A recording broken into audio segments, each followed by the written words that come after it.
लोहरदगा में लौह पुरुष सरदार वल्लभ भाई पटेल की 150वीं जयंती समारोह धूमधाम से मनाने की तैयारी है। एक भारत श्रेष्ठ भारत की भावना को जन जन तक पहुंचाने के उद्देश्य से जिले भर में एकता पदयात्रा, फिटनेस जागरूकता और स्वच्छता अभियान तथा शैक्षणिक संगोष्ठियों का आयोजन किया जाएगा।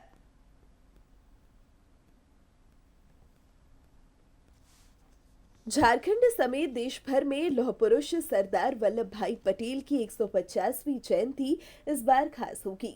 लोहरदगा में लौह पुरुष की जयंती समारोह की तैयारी शुरू कर दी गई है। सांसद सुखदेव भगत और उपायुक्त डॉक्टर कुमार ताराचंद ने संयुक्त रूप से एक प्रेस कॉन्फ्रेंस कर कार्यक्रम की रूपरेखा और उद्देश्यों की जानकारी दी। स्थानीय सांसद सुखदेव भगत ने कहा कि सरदार पटेल ने जिस दृढ़ इच्छा शक्ति से देश की 562 रियासतों को एक भारत में जोड़ा, वह भारत के इतिहास का गौरवशाली अध्याय है।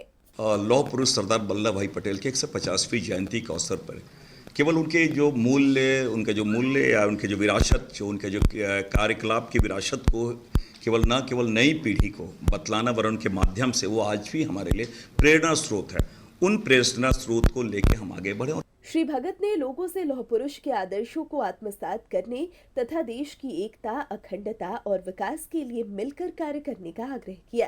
उनका जो विचार है, कैसे हम देश को एक सूत्र में बांधे, एकता में बांधे, अखंडता, उसकी देश की एकता, अखंडता और उसके माध्यम से आत्मनिर्भर भारत और जिससे का सुदृढ़ भारत का निर्माण एक उद्देश्य है। वहीं उपायुक्त डॉक्टर कुमार ताराचंद ने बताया कि सरदार पटेल की जयंती पर जिले भर में एकता पदयात्रा, फिटनेस जागरूकता अभियान, स्वच्छता अभियान, शैक्षणिक संगोष्ठियां और वाद विवाद प्रतियोगिताएं आयोजित की जाएंगी।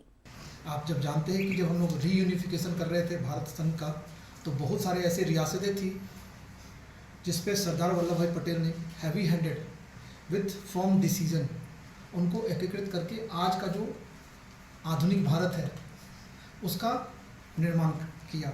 साथ ही साथ हम जानते हैं कि he was the steel man of India, और कहीं ना कहीं जो ऑल इंडिया सर्विसेज है उसके जनक भी हैं। उन्होंने इस बात को माना था कि ऑल इंडिया सर्विसेज जो है वो कहीं ना कहीं देश का जो विविधता है उसको जोड़ता है और जो डिफरेंसेस है उसको ख़त्म करता है। प्रेस वार्ता में बताया गया कि जयंती समारोह के सिलसिले में आगामी सप्ताह से जिले के विभिन्न प्रखंडों में कार्यक्रमों का आयोजन आरंभ होगा, जिसमें स्कूली छात्र छात्राएं, स्वयंसेवी संगठन और जनप्रतिनिधियों की सक्रिय भागीदारी होगी। लोहरदगा से आसिफ की रिपोर्ट।